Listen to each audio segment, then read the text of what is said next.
Irmãos, e se já é bom cantar com os irmãos aqui, imagino como será nos céus. Tão bom já termos mais vozes para nos acompanharem. Esta sala estava muito grande, só para 5 pessoas a cantar, e agora mais vozes e em harmonia, a cantarmos louvores ao nosso Senhor. É por Ele que estamos aqui, é para transmitir o nosso agradecimento, o nosso louvor, a nossa adoração ao Senhor Jesus. E é bom ver as nossas famílias a reunirem-se de novo. Algumas caras que eu ainda não tinha visto assim pessoalmente, depois eu vou poder ter permitido conhecer melhor, mais no fim da reunião. Mas agora é tempo de olharmos para a palavra do Senhor em Atos, capítulo 13. E pensar na missão que nós temos como discípulos de Jesus. Acabamos de cantar o que Ele fez, a forma como nos amou e aquilo que nós queremos fazer em troca desse amor, servi-lo, agradar-lhe. E parte desse serviço, ele é descrito aqui, talvez o principal serviço que se pode prestar a Jesus, ao nosso Salvador. Encontramos então introduzido aqui no capítulo 13 do livro de Atos. Atos capítulo 13, nós vamos ler os primeiros 3 versículos. Havia na igreja de Antioquia profetas e mestres: Barnabé, Simeão, por sobrenome Níger, Lúcio de Cirene, Manaém, Colasso de Herodes, o tetrarca, e Saulo. E servindo eles ao Senhor e jejuando, disse o Espírito Santo: Separai-me agora Barnabé e Saulo para a obra que os tenho chamado. Então, jejuando e orando e impondo sobre eles as mãos, os despediram. Esta é a palavra na qual nós vamos meditar.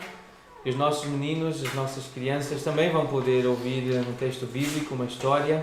Nós vamos meditar nesta história, destes homens que foram escolhidos por Deus e separados pelo Espírito Santo para falar de Jesus. Mas a Aninha vai acompanhar os nossos pequeninos para lerem uma outra história também da Bíblia. Eu fiquei tão feliz ao ver a Aninha, a alegria dela e o desejo dela de preparar-se, a expectativa que este momento chegasse. E cá está então o Misael e a Teté a saírem com a Ana. E depois, se entretanto alguma outra criança chegar, os irmãos depois ajudam a chegar até lá. Mas nós vamos para Atos, capítulo 13. Lembrar que a igreja tem uma missão. A missão foi deixada pelo próprio Senhor Jesus Cristo. A missão que nós entendemos que é da nossa igreja, como de todas as igrejas que há na terra, igrejas locais, é fazer discípulos. Isso está em Mateus 28. Fazer discípulos, batizando-os em nome do Pai, do Filho e do Espírito Santo, ensinando-os a guardar todas as coisas que Jesus ordenou. Então é falar de Jesus às pessoas, é falar das grandezas de Jesus, falar da autoridade de Jesus, da sabedoria de Jesus, do amor de Jesus, para que as pessoas fiquem encantadas como nós estamos encantados com Jesus, para que as pessoas fiquem gratas como nós estamos gratos a Jesus e que decidam segui-lo, decidam imitá-lo, decidam servi-lo. E o batismo representa essa identificação. E depois vem então a questão do ensino, de ler o que Jesus ensinou, que os apóstolos dele escreveram. Isto faz parte da missão.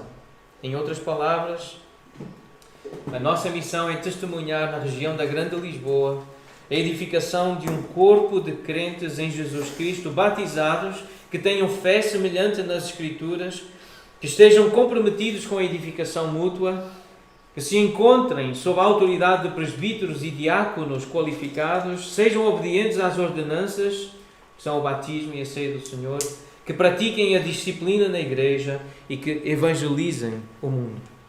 Esta é uma definição da missão da igreja, um pouco mais alargada, mas é o que está em Mateus 28. Mas há um texto que eu queria citar, nós já meditamos nesse texto várias vezes. Em 1 Timóteo capítulo 3, vamos abrir rapidamente nesse texto.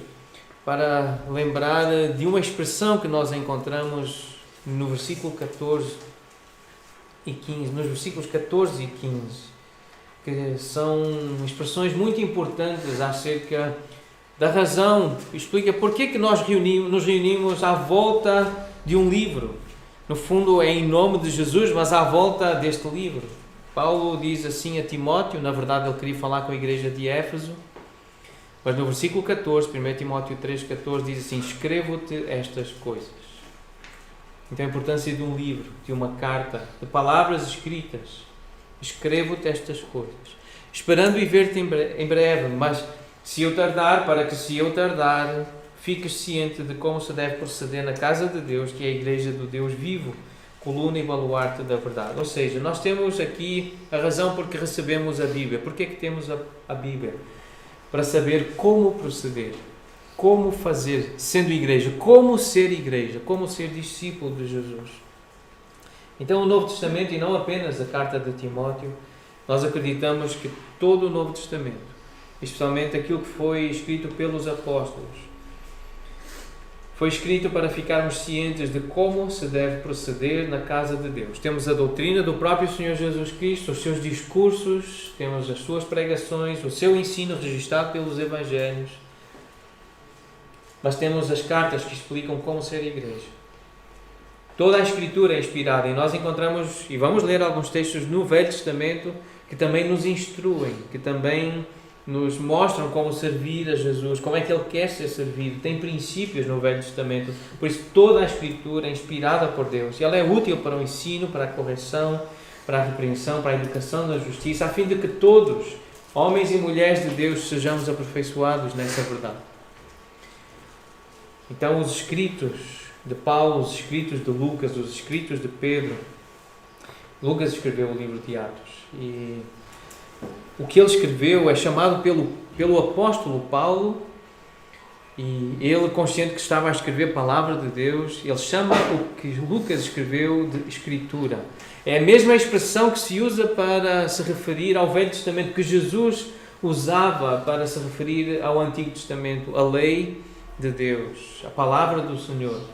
E Paulo usa essa expressão Escritura para se referir ao livro de Atos e ao Evangelho de Lucas, aquilo que Lucas escreveu, as obras de Lucas.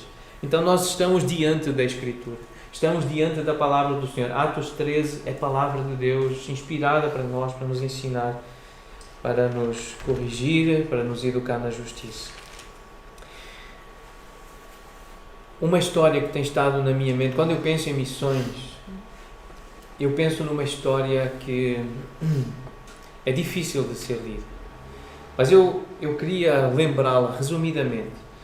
Em 1 Crônicas, capítulo 13, convido os irmãos a abrirem, no primeiro livro das Crônicas, no capítulo 13. Uma história complicada, uma história difícil, mas alguns versículos que eu queria destacar desta história. Davi tinha esse desejo de trazer a Arca do Senhor, que representava a presença do Senhor no meio do povo do Senhor. E Davi queria trazer, então, esse símbolo da presença do Senhor para junto deles, junto do povo, para a cidade do Senhor, a cidade de Deus, para Jerusalém. E ele pergunta no versículo 2, se bem vos parece, se isso vem do Senhor nosso Deus. Então há aqui uma consulta, há uma pergunta se deveriam ou não fazer isso, e no versículo 4 diz: então toda a congregação concordou que assim se fizesse, porque isso pareceu justo aos olhos de todo o povo.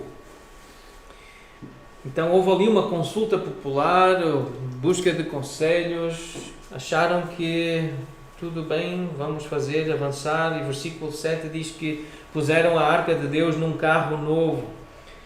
E talvez por causa do que os filisteus tinham feito. Essa história está em 1 Samuel, um texto paralelo, capítulo 6.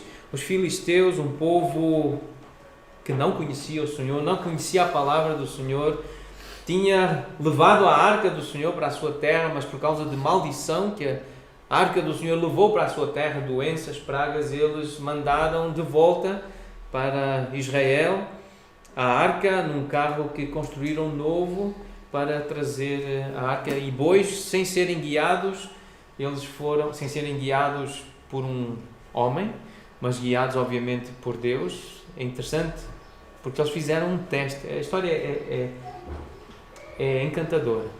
Eles puseram uma fêmea que tinha tido um bezerro há pouco tempo, e uma mãe com um bebê pequeno, ela não quer afastar-se da sua cria, do seu bebê, e por orientação do próprio Senhor, os bois, no caso aqueles animais, inclusive a fêmea, ela levou a arca do Senhor em direção a Israel, contrariando o instinto animal. Vemos Deus a agir aqui nesta história de uma forma clara, e provavelmente, então o texto não é claro, mas eles souberam do que aconteceu e quiseram também construir um carro novo para levar a arca do Senhor para Israel. O versículo 8 diz que Davi e todo Israel alegravam-se perante Deus com todo o seu empenho, em cânticos, com harpas, com alaúdes, com tamboris, com símbolos e com trombetas. Estavam tão felizes por estar a servir ao Senhor. E é aqui que entra a parte mais difícil. Eles queriam agradar ao Senhor e achavam que cantando e com alegria e com instrumentos que iriam agradar ao Senhor, com um carro novo, iriam agradar ao Senhor, iriam servir ao Senhor. Mas o Senhor não se agradou. No versículo 10 diz que, na verdade, quem conhece a história sabe o que aconteceu. No versículo 9 diz que quando chegaram à eira de Quidom, estendeu Uzá a mão à arca para a segurar, porque os bois tropeçaram. Então, versículo 10, a ira do Senhor se acendeu contra Uzá e o feriu, por ter estendido a mão à arca, e morreu ali perante Deus. Então Davi temeu a Deus. Naquele dia ele disse: como trarei a minha arca de Deus? Os cânticos não apaziguaram a ira de Deus, a alegria do povo, o carro novo não apaziguou a ira de Deus, porque a sua palavra foi desobedecida, foi desrespeitada.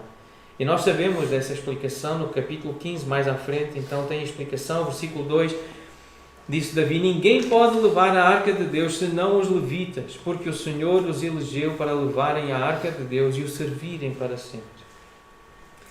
Essa orientação estava em Deuteronômio, no capítulo 10, nós lemos essa orientação. O Senhor separou a tribo de Levi. Estou a ler o versículo 8 de Deuteronômio 10, porque há aqui uma referência à lei, ao que o Senhor determinou, à eleição, à escolha do Senhor. E é no versículo 8 de Deuteronômio, capítulo 10, que nós lemos essa decisão do Senhor. Depois, no versículo 12, lemos assim: Davi disse: vós sois os cabeças das famílias dos levitas, santificai-vos, vós e vossos irmãos, para que façais subir a arca do Senhor, Deus de Israel, ao lugar que lhe preparei. Pois visto que não a levastes na primeira vez, o Senhor nosso Deus irrompeu contra nós, porque então não o buscamos. Ficamos só entre nós, perguntar a opinião uns dos outros.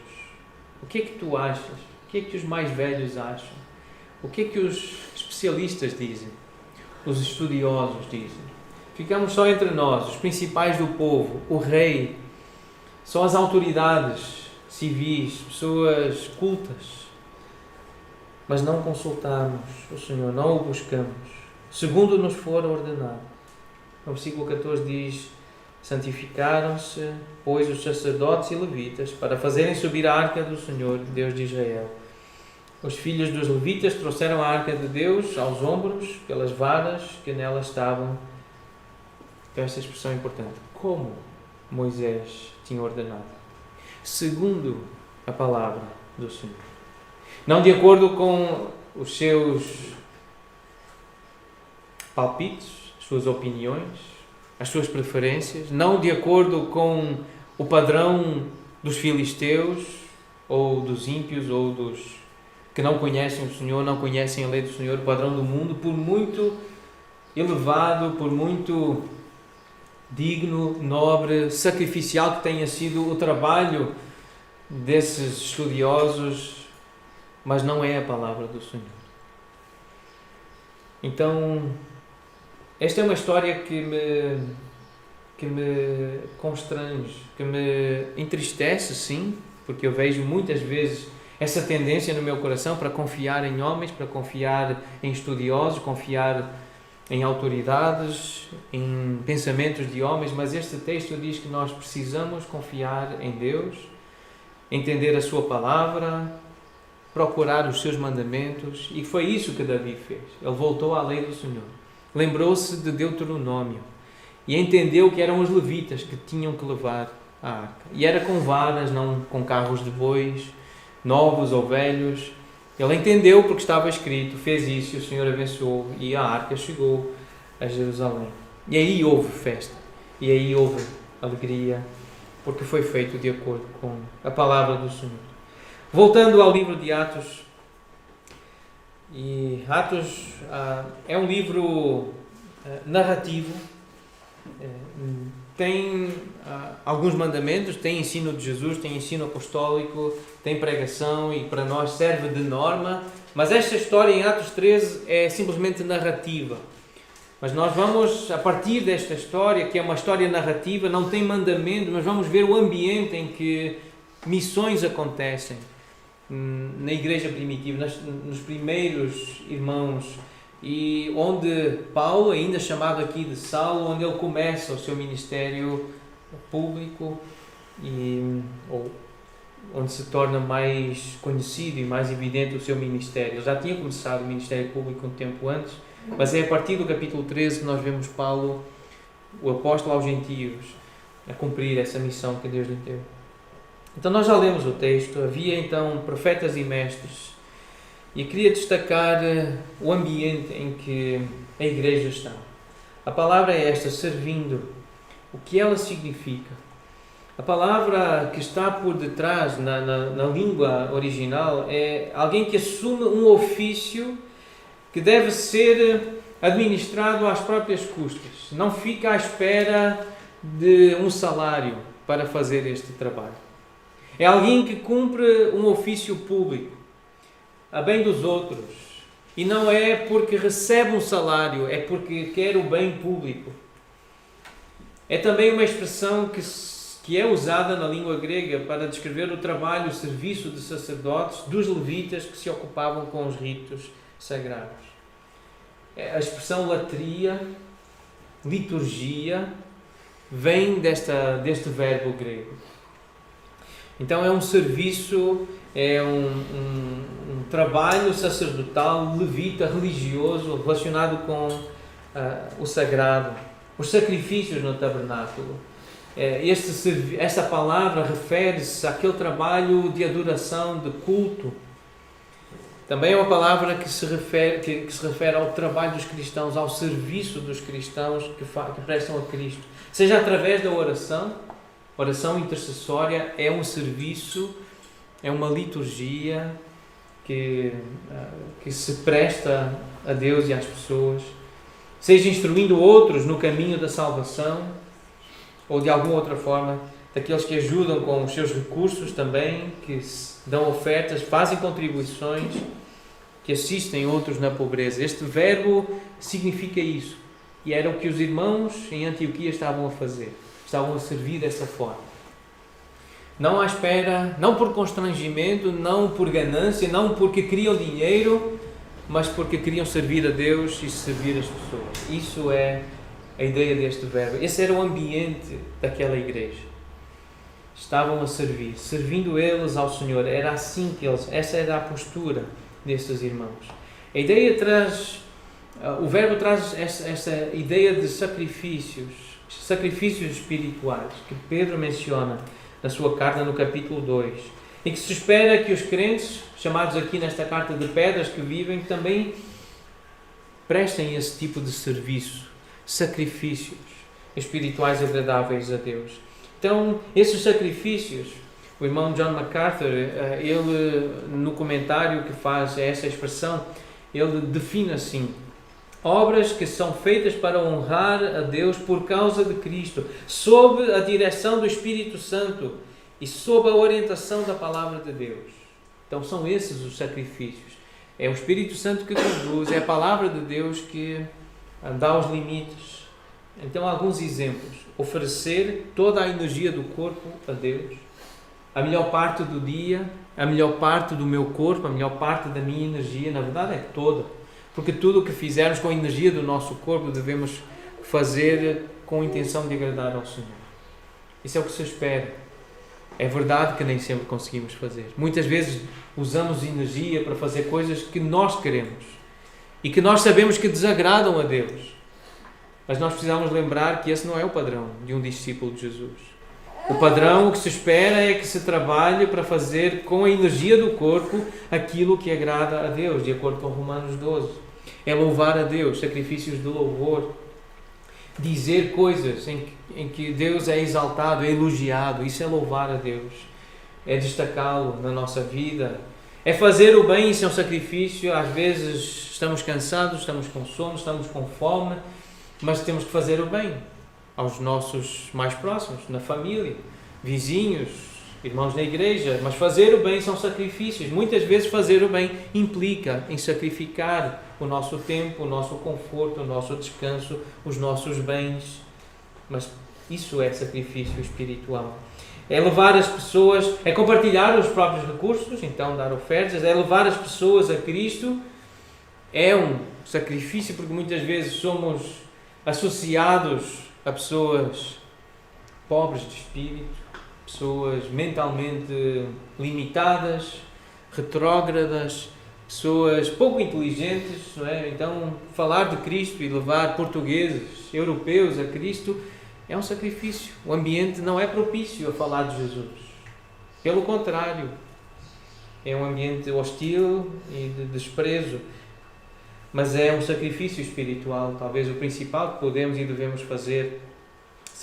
Sacrificar os próprios desejos pelo bem de outros e orar. Orar é um sacrifício. Ler a Bíblia e orar é um sacrifício. Contraria a vontade da carne. É difícil nos mantermos acordados, atentos e ativos, mas é isso que o Senhor espera em Apocalipse 8, versículo 3. Essa palavra, oferecer como se oferece incenso, oferecer orações a Jesus. Então essa ideia de serviço. E não é razoável então que abandonemos a palavra, dizem os apóstolos, quanto a nós nos consagraremos à oração e ao ministério da palavra. É também um serviço. Estudar a palavra e orar é um serviço. A outra palavra que eu desejo destacar, de Atos 13, daquele versículo, é a palavra jejuar, ou a ideia de jejuar. O ambiente era um ambiente de serviço, onde havia energia, havia força física, porque estamos a falar da força do corpo, e isso implica levantar, falar e servir. Mas também é um ambiente de jejum, parece que é o contrário, né? Falta de comida, falta de energia, e fica aqui essa tensão, mas como é que eu vou ter força para trabalhar se eu não como? Porque jejuar literalmente é ficar sem comer. Mas o que é que nós temos? Já estudamos sobre o jejum e vamos fazer um resumo daquilo que temos aprendido com a palavra de Deus acerca do jejum, porque esse era o ambiente que marcava aquela igreja. Eles serviam e jejuavam. Jejuando dá a ideia de que era algo que faziam com regularidade. Alguma comida comiam, com certeza, mas também tinham dias para jejum, tinham momentos em que se abstinham de comer. Mas a ideia do jejum e que nós lemos acerca da Bíblia, na Bíblia acerca do jejum, é precisamente esta ideia de que o jejum ensina a nossa alma a dizer isto ao Senhor. Quem mais tenho eu no céu? Não há outro em quem eu me compraza na terra. Ainda que a minha carne e o meu coração desfaleçam, Deus é a fortaleza do meu coração e a minha herança para sempre. Então, ensinar a alma, ensinar o corpo, quando começa a sentir fraqueza e a desejar comida, a dizer: alma, é assim que tu tens que desejar Deus. Espírito, é assim que tu tens que ter fome por Deus, pela presença de Deus. Quase sempre e em quase todos os lugares, o jejum tem ocupado um lugar de grande importância, uma vez que está intimamente ligado ao sentido íntimo da fé, ao sentido íntimo da expressão de adoração.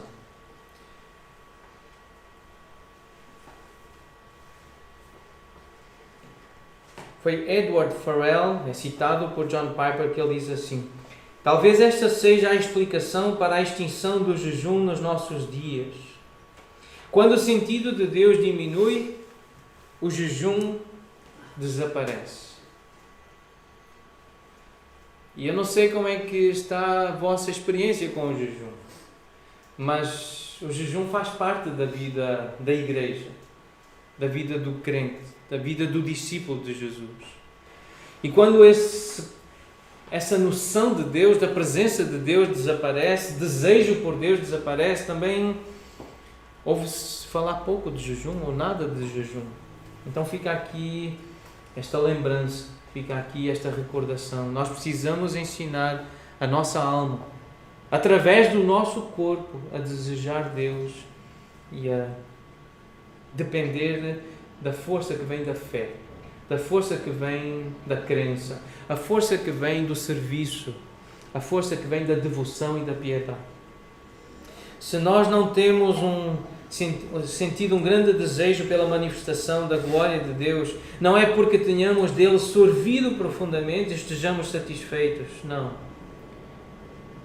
É porque temos beliscado por longo tempo da mesa do mundo. A nossa alma está cheia, ou seja, está estufada. Comemos tanto as coisas do mundo que a alma está cheia de pequenas coisas e não há lugar para as grandes, ou seja, para o prato principal, para o que é mais importante para a nossa alma.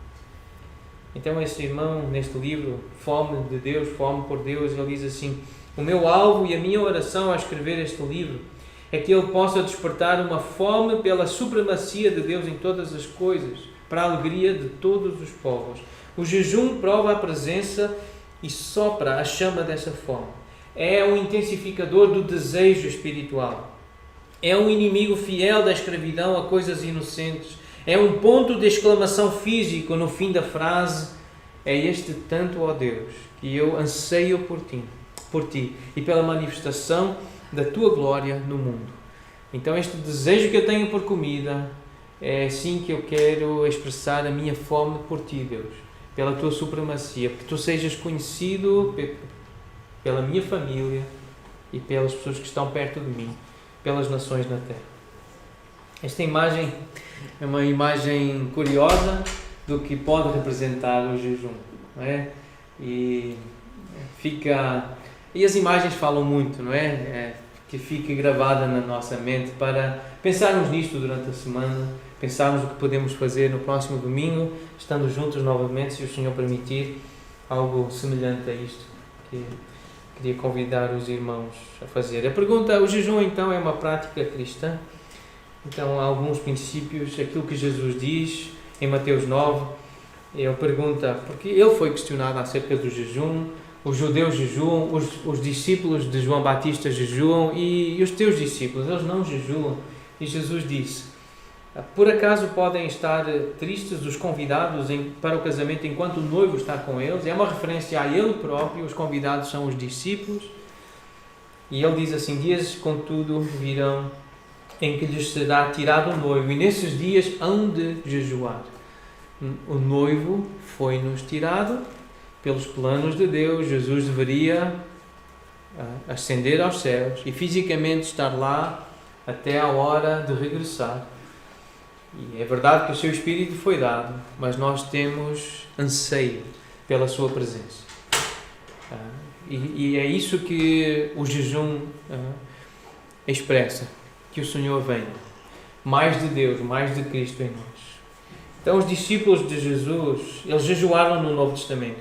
Além deste versículo, em Atos 13, mais à frente no capítulo 14, por causa da eleição de presbíteros, a escolha de pastores, jejuaram. Paulo conta a sua experiência de muitos jejuns que teve no ministério, segundo aos Coríntios 6. No capítulo 11, ele descreve-se como servo de Cristo, ministro de Cristo, e diz: eu fiz isso com jejuns também. E vem esta ideia, portanto, em Deuteronômio, no capítulo 8, a intenção do jejum, a intenção de Deus humilhar o povo, ou o povo deixar-se humilhar com a fome, com o desejo por comida, para se lembrar de que não só de pão vive o homem, mas de toda a palavra que sai da boca do Senhor. Então Jesus jejuou e citou a palavra do Senhor, e cita este versículo de Deuteronômio capítulo 8, e é aquela ideia que está em Abacuque capítulo 3, um texto bem conhecido dos crentes. Diz: ainda que não haja fruto, que a figueira não floreja, não haja fruto na vide, que a oliveira, o produto minta, que não haja azeitona ou azeite, que os campos não produzam o mantimento, o cereal para o pão, se as ovelhas forem arrebatadas do aprisco e nos currais não haja gado. O crente diz: todavia, eu me alegro no Senhor e exulto no Deus da minha salvação. Ainda que eu não tenha o produto, ainda que eu não tenha o alimento, o crente pode dizer: eu alegro-me no Senhor. Esta é a realidade do crente, a realidade do homem e da mulher que creem em Deus, que são fiéis ao Senhor. Então, o outro texto importante, Mateus 16, Jesus, ele não diz se jejuardes, ele diz quando jejuardes. E ele espera que os seus discípulos jejuem. Lembrar de novo uma frase que, um comentário a este versículo, que tem ficado na minha mente e é uma das frases que mais Deus usou para me ensinar a rir, a sorrir mais. Eu tenho que fazer um esforço muito grande para fazer um sorriso. Os meus músculos são muito travados aqui. Então muita gente diz que eu sou muito sério e eu tenho que fazer um esforço por causa do que J.C. Ryle disse acerca deste texto. Ele disse assim: aprendamos da instrução do nosso Senhor acerca do jejum, a grande importância da alegria na nossa expressão de fé. Aquelas palavras unge a cabeça e lava o rosto são cheias de um profundo significado. Elas deveriam ensinar-nos a almejar, permitir que as pessoas vejam que o cristianismo nos torna felizes. Nunca nos esqueçamos de que não existe expressão de fé em parecer melancólico e sombrio. Estamos nós insatisfeitos com as recompensas de Cristo ou com o seu serviço? Certamente que não. Então, que não pareçamos que estamos, ou que estivéssemos tristes com o que Cristo, ou insatisfeitos com o que Cristo nos deu. Então, eu tenho que ter cuidado com a minha expressão facial. Eu tenho que me esforçar por lembrar de Cristo e que aquilo traga paz e alegria ao meu coração. E é num contexto de jejum. Não é ficar com aquela aparência de que eu estou esfomeado, que eu estou a fazer jejum. Era isso que os fariseus, os hipócritas faziam, para que as pessoas os vissem religiosos e piedosos. E Jesus condena esse comportamento e diz: ainda que estejas com fome, ainda que estejas cansado, lembra-te de Jesus e põe um sorriso no rosto. Lava o rosto, penteia o cabelo, põe um perfume, vai tomar um banho e vive. Ana jejuava. Nós lemos isso em Lucas 2. Ela que adorava noite e dia em jejuns e oração, dava graças a Deus e falava a respeito do menino que todos esperavam.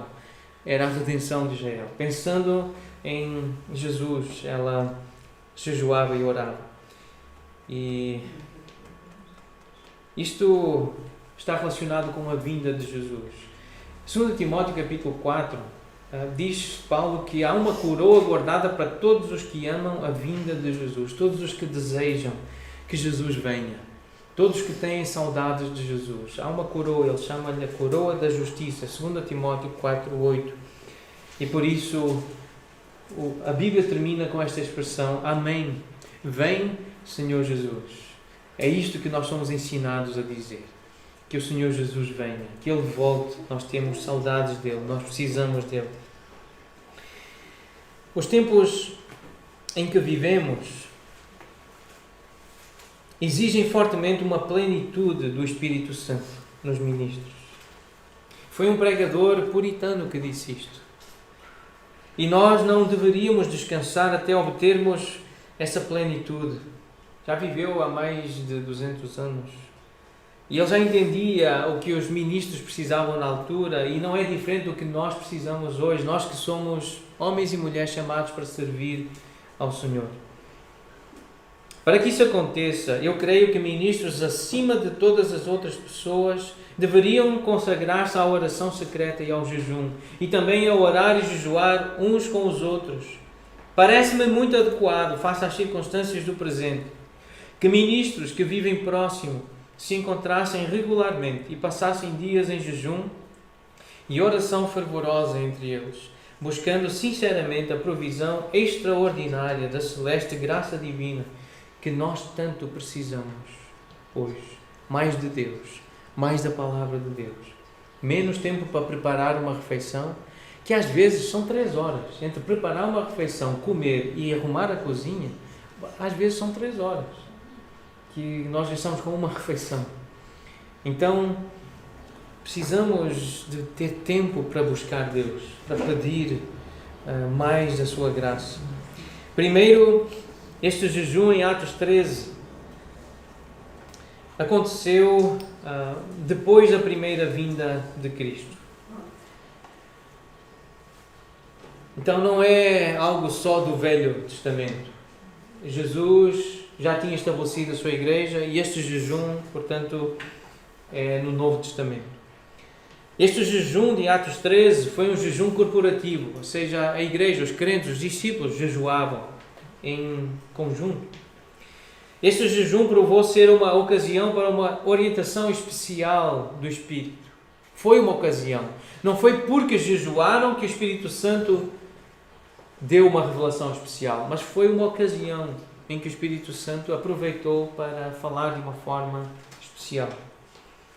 Isto é importante frisar.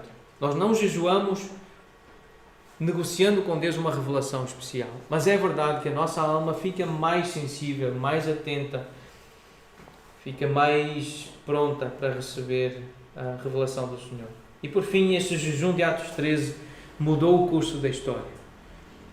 As pessoas que foram escolhidas, especialmente Saulo, o apóstolo, aos gentios.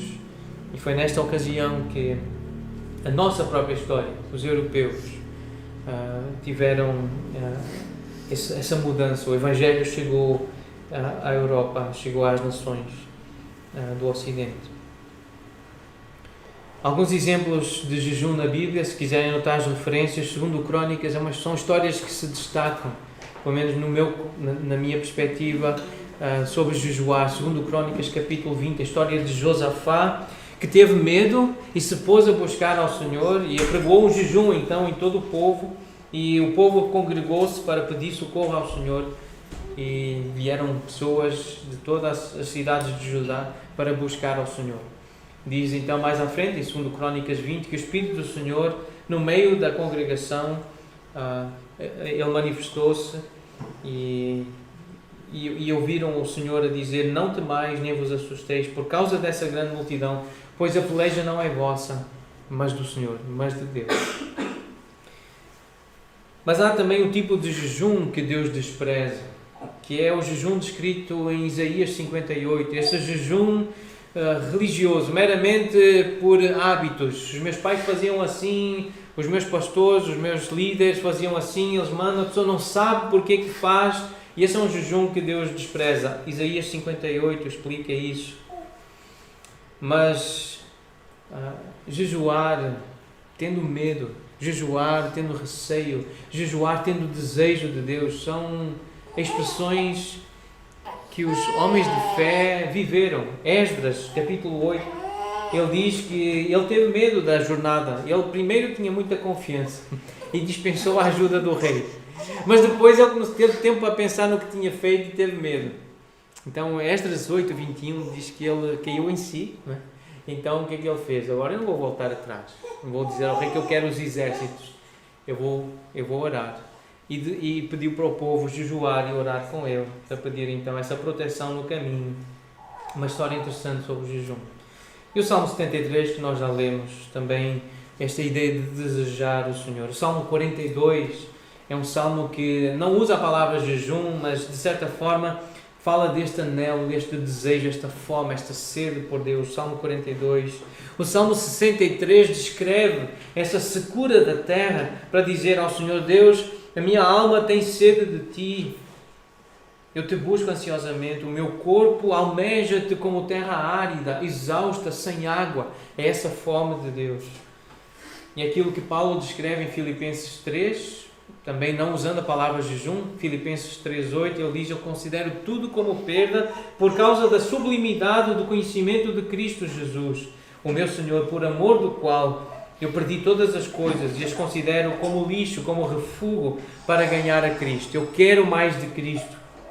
Então, nós jejuamos, nós pedimos a Deus que nos dê mais de Cristo. E Ele atende a essa oração. Quando nós o buscamos, Ele quer abrir a porta, Ele quer responder ao pedido, Ele quer dar mais do seu Espírito. Este é o ensino de Jesus acerca daqueles que pedem mais do Espírito Santo, mais da plenitude de Deus. E por isso nós lemos em Lucas 6, palavras do Senhor Jesus: bem-aventurados vós, os que agora tendes fome, porque sereis fartos. É dizer ao Senhor, baseado no Salmo 63, Pai, eu estou vazio, mas Tu és pleno. Eu estou com fome, mas Tu és o pão do céu. Eu estou com sede, mas Tu és a fonte da vida. Eu sou fraco, mas Tu és forte. Eu sou pobre, mas Tu és rico. Eu sou insensato, mas Tu és sábio. Eu estou quebrantado, mas Tu és completo. Eu estou a morrer, mas a Tua graça, o Teu amor fiel, a Tua misericórdia é melhor do que a vida. É dizer isto ao Senhor. Então o jejum, disse um pregador no 4º século, o jejum é tanto quanto está em nós uma imitação dos anjos, um desprezo das coisas presentes, uma escola de oração, um alimento da alma, um freio na boca, uma redução de concupiscência que tranquiliza a raiva, sossega a ira, acalma a tempestade da natureza humana, estimula a razão, limpa a mente, alivia a carne, afugenta poluições noturnas, que liberta de dores de cabeça. Por meio do jejum, o homem adquire um comportamento sereno, fluência no falar e percepções corretas da sua mente, disse este pregador. A outra palavra que quero destacar então, e ela fica evidente, mas é oração, é oferecer orações ao Senhor. Servir ao Senhor implica oferecer orações, dizer estas coisas que acabamos de ler, dizer ao Senhor, aprender com a Bíblia a dizer ao Senhor, com os salmos: preciso de Ti, mais de Ti, quero-Te servir, quero-Te honrar e interceder pelos outros irmãos. Este era o clima daquela igreja. Era assim que eles serviam, jejuando, orando.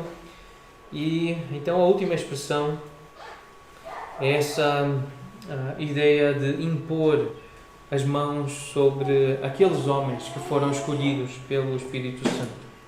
Esta é uma frase usada a respeito de Jesus quando ele curava, e às vezes ela era indicativa de também ser levado preso, impor as mãos.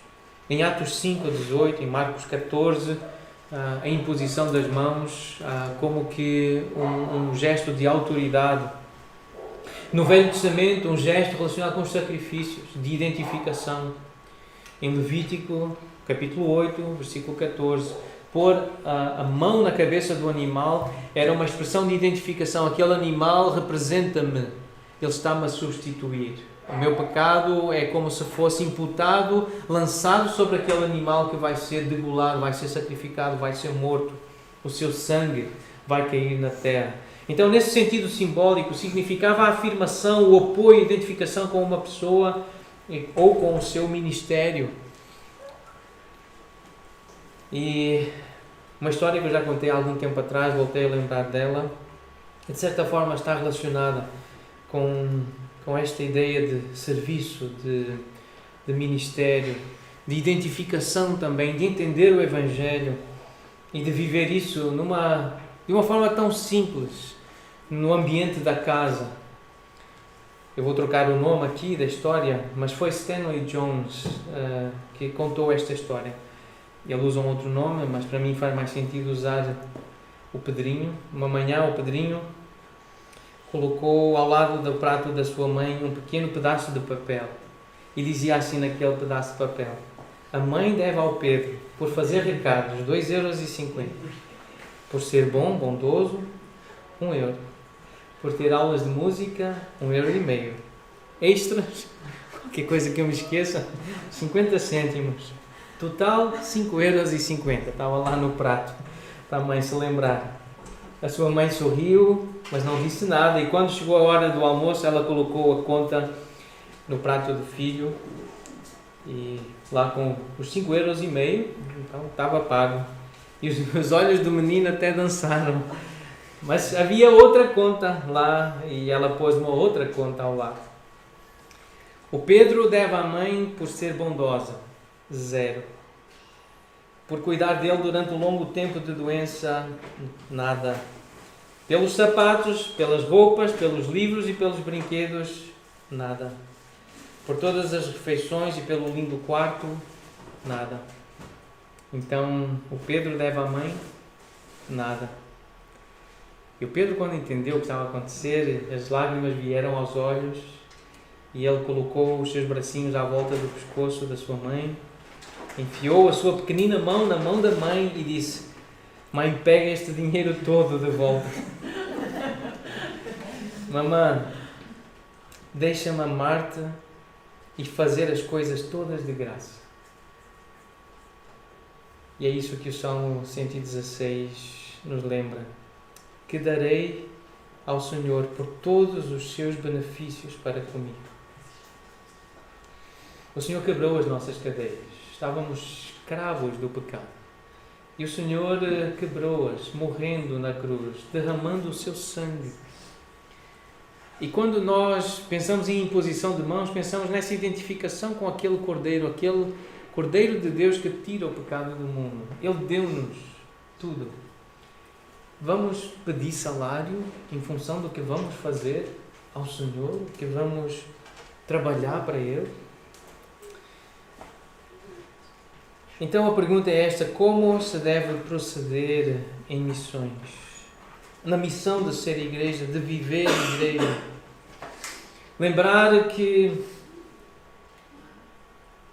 há mandamentos, há orientações bíblicas, há princípios claros nas Escrituras que nós devemos seguir, mas é um ambiente de fé, de integridade, de devoção ao Senhor. É de acordo com a palavra do Senhor, não é de acordo com os nossos pensamentos. Lembremos da história de 1 Crônicas, Davi, Uzá, Israel, os conselhos, os filisteus, carro de bois. Vamos lembrar das histórias, vamos retirar os princípios. É de acordo com a palavra do Senhor, é de acordo com os mandamentos do Senhor, é fazer segundo a palavra do Senhor. E sobre isso, então, lembrar o que um irmão, diretor de uma agência missionária, ele foi missionário na América, num dos países da América Latina, e depois, mais tarde, tornou-se diretor de uma agência missionária e entrevistava candidatos a missões. E ele diz assim, e nós concordamos com esta afirmação: a grande necessidade do campo missionário, e lembrar que a Amadora, a Grande Lisboa, é o nosso campo missionário mais imediato. Mas a grande necessidade do campo missionário é teologia sistemática e é pregação expositiva cristocêntrica. Aquilo que nós vimos a semana passada é doutrina, é a palavra de Deus, é teologia, é a verdade. Então houve um jovem que ligou para ele, numa entrevista, ele disse: eu quero ir dar a minha vida para esse lugar. E o irmão que estava lá, ele disse: ninguém aqui precisa da tua vida. É uma boa maneira de começar uma entrevista, não é? Um candidato a missionário, ele disse: eu quero ir aí para dar a minha vida pelo povo, pelas pessoas, por essa nação. E o irmão disse assim: ninguém aqui precisa da tua vida. Eu não sei o tom da voz, mas independentemente do tom da voz, eu acho que só esta frase já assim deixa o jovem meio abandonado, não é? Eu li, ouvi e transcrevi, mas o irmão a dizer isto. Então ele diz assim: não venhas para cá. Eles precisam de alguém que abra a boca e fale de Deus. Eles precisam de Deus. Missões em enviar a verdade do Evangelho de Deus a este mundo através de homens e mulheres. Se tens paixão por missões, eu não quero saber. A verdadeira questão é saber se te tens dedicado a conhecer Deus e a conhecer a Sua Palavra, de maneira que quando fores ao campo missionário, possas abrir a tua boca e instruir as pessoas sobre Deus. Se não estás preparado, não vás para o campo missionário. O que é que nós precisamos no campo missionário? Pergunta este irmão. Nós precisamos de plantar mais igrejas locais que sejam bíblicas e saudáveis. E devemos apoiar estas igrejas até que elas se tornem autónomas.